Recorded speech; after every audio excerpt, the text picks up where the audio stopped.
मैं आरबी सिंह यादव और आप देख रहे हैं मेरा YouTube channel RB Singh Yadav editor.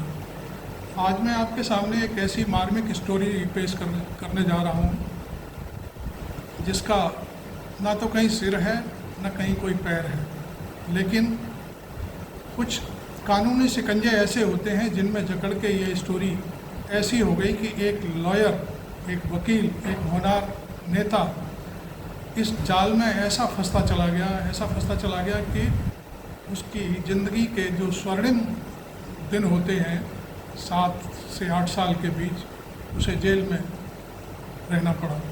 हालांकि वो केस अभी भी, मैं कोई इस मामले में निर्णय नहीं दे रहा हूँ, अभी भी वो केस अदालत में विचाराधीन है। उसका निर्णय क्या होगा ये हम नहीं कह सकते, और आगे की बात मैं आप उन्हीं से सुनूंगा जो मेरे साथ इस मामले की पूरी जानकारी देंगे। ये है राजेंद्र बाला, एक लॉयर भी हैं और 1988 में इन्होंने लॉ किया और 1990 के आसपास इनकी वकालत का रजिस्ट्रेशन हुआ और ये वकालत करने लगे। इनका परिचय थोड़ा सा मैं दे दूं आपको। इनके फादर एमएलसी थे आगरा से, 1972 से लेकर 78 तक स्नातक क्षेत्र से एमएलसी बने थे, वो भी निर्विरोध थे। इनकी कोई ऐसा नहीं है कि आगरा में कहीं से बाहर से आकर के बसे हों। इनके मुताबिक, हालांकि बहुत सारी और भी बातें हम खुद भी जानते हैं इनके बारे में, इनकी 10 पीढ़ियों के आसपास से ये आगरा में एक जमींदार के रूप में काम करते रहे हैं। आगरा के आसपास के जितने भी गांव हैं, इनमें मैं आपको नुनियाई से लेकर के नराय, चौर, नवलगंज और भी इलाकों का नाम लूँ वो थोड़े पड़ेंगे, क्योंकि आसपास के गांव भी इनकी ज़मींदारी में आते थे। इधर नौबस्ता है, शाहगंज है, ये इलाका इनके पूरे ज़मींदारी का हिस्सा था। तो ऐसा व्यक्ति, मैं समझता हूँ, किसी के साथ गलत कर सकता है, मेरी नज़र में तो नहीं है, लेकिन ये कानून की बात है, कानून अपना उसमें बात करेगा। राजेंद्र बाला मेरे सामने है। थैंक यू राजेंद्र भाई। आप बताइए, आपके ऊपर एक केस लगा था, उस केस से रिलेटेड अपनी शुरुआती बात बताइए कि आपके साथ क्या हुआ था और क्या निर्णय हुआ था, क्या एक प्लॉट का चक्कर था, क्या था, वो पूरी कहानी आप बताएंगे, धीरे धीरे आराम से बताइए। हमारे बाबा और पिता चूँकि सामाजिक और राजनीतिक व्यक्ति थे, ध्रुव नारायण सिंह वर्मा, जैसा कि आपने बताया था, तो उस टाइम में हम वैसे ही लोगों को बसा दिया करते थे।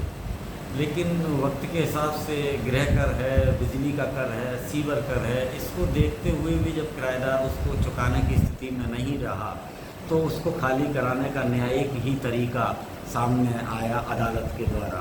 तो ऐसे ही एक बगल में नौबस्ता में 35/311।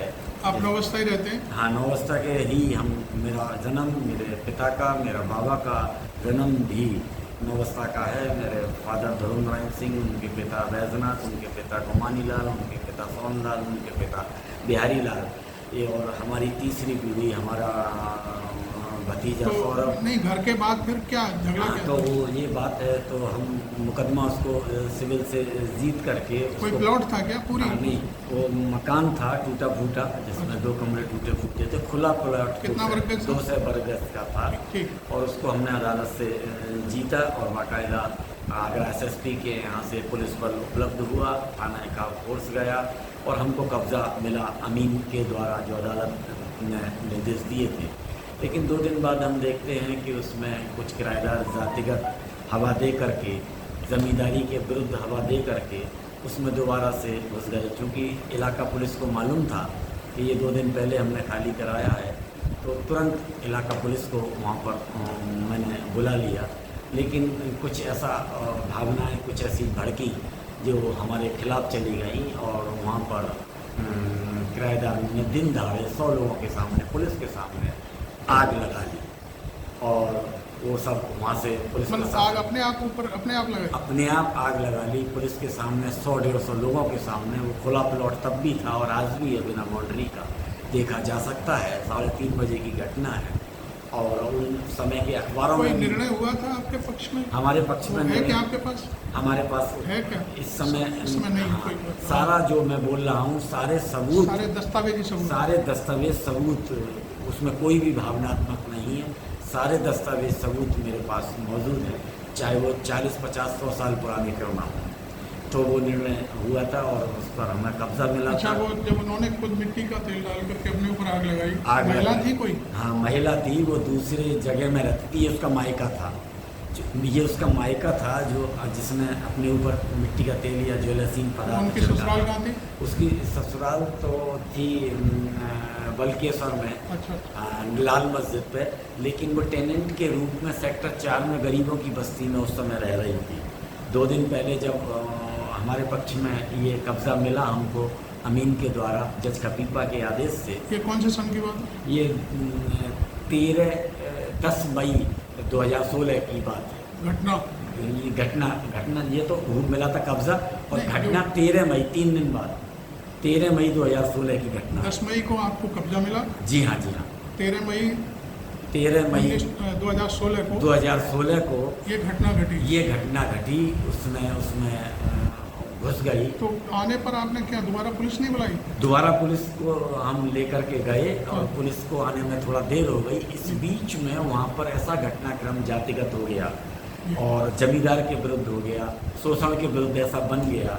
लोगों ने राजनीतिक हवा भी दी, क्योंकि मैं और मेरा परिवार, पार्षद की सीट हमेशा हमारे परिवार पर रही है वहाँ। आप तो पार्षद भी हैं? हाँ, रहे थे? मैं पार्षद रहा था, मेरा छोटा भाई भी पार्षद रहा। इस समय भी मेरी छोटी बहू बहुजन समाज पार्टी से पार्षद है। चाचा भी नगर पालिका थी 68 में, तो जनसंघ दीपक से सभासद रहे थे। और 59 में मेरे पिता भी दीपक से चुनाव लड़ करके 8-10 वोटों से हारे थे।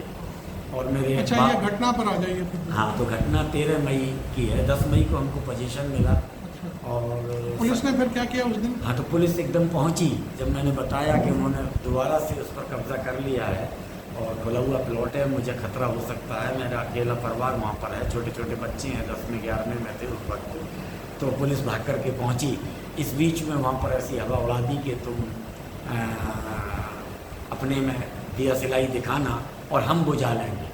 पोस्टमार्टम रिपोर्ट में भी 3 चूड़ीदार बहकावे में आ गई। बहकावे में आ गई। 3 चूड़ीदार पजामे पोस्टमार्टम रिपोर्ट में गर्मी मई में उसकी ड्रेस में एक के ऊपर एक मिले हैं, अलग अलग रंग के। अच्छा, पोस्टमार्टम रिपोर्ट में 3 जो मई की गर्मी थी, 13 मई की गर्मी थी। हाँ। एक कपड़ा भी पहनना मुश्किल होता है। हाँ। उसमें 3 कपड़े नीचे मिले हैं, ऊपर के तो सब कहीं बॉडी उसकी जल ना जाए, इस वजह से उन्हें अपनी सुरक्षा के लिए। सुरक्षा के लिए लोगों ने ऐसा नहीं, उस लेडी ने सुरक्षा के लिए पहने हुए थे। सुरक्षा के लिए पहने थे। और मतलब एक ड्रामा एक ड्रामा तैयार में एक तिल्ली दिखाने को जली तो वो टूट गई, और दूसरी पास में जलाई तो वो एकदम आग गर्मी में 13 मई को लग गई।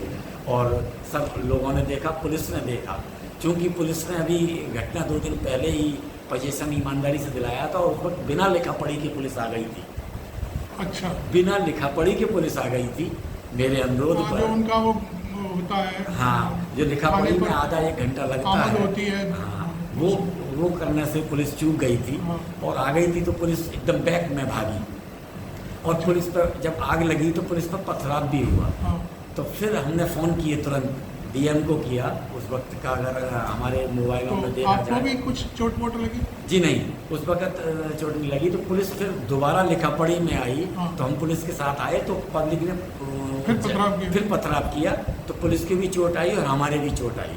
मेरी पत्नी की घायल फोटो उस वक्त की राजेंद्र बालाजी की वाइफ भी है मेरे साथ में यहाँ।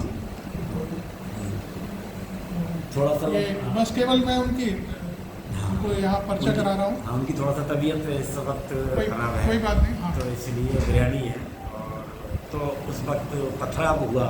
ऑफिशियल रूप से पुलिस जब गई और हमारे पर भी, तो उनके भी चोट आई, मेरे भी चोट आई। उस वक्त थाने की फ़ोटो हमारे पास मौजूद है, जब हम थाने में गए थे और उसी वक्त गिरफ्तार होकर के रह गए थे।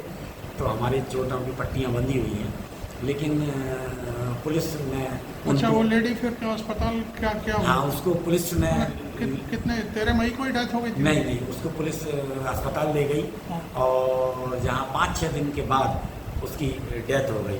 चूँकि मेरे पक्ष का कोई भी व्यक्ति आया नहीं, क्योंकि मैं शोषण करता हो गया और जमींदार हो गया और नेता और पैसे वाला हो गया, और दूसरा पक्ष चूँकि पीड़ित था, तो पुलिस और समाज का एक वातावरण उसके ही पक्ष में होने पर मजबूर तो हो डाइंग डिक्लेरेशन दे गई थी क्या? हाँ, उसको चूँकि मेरा कोई था नहीं उस वक्त, और उस वक्त उसको भड़काया भी लोगों ने कि ऐसा करने से तुझे फ़ायदा होगा, तेरा जो आश्रित हैं उसको बहुत कुछ मिल जाएगा, नौकरी मिल जाएगी, पैसा मिल जाएगा, तो तू उसका ही जातिगत रूप से या आर्थिक रूप से फ़ायदा होगा, तो उसको नाम ले दे। और पुलिस ने भी अपने बचाव के लिए, क्योंकि पुलिस के सामने ही घटना हुई थी और पुलिस का नैतिक दायित्व था उसको बचाने का, वो उससे चूक रही थी, बिना आमद के पुलिस आ गई थी, तो पुलिस ने अपने बचाव के लिए उसकी एफआईआर को उनकी सहमति से समझा करके बदला और मुझको ही पूरी तरीके से फंसा दिया।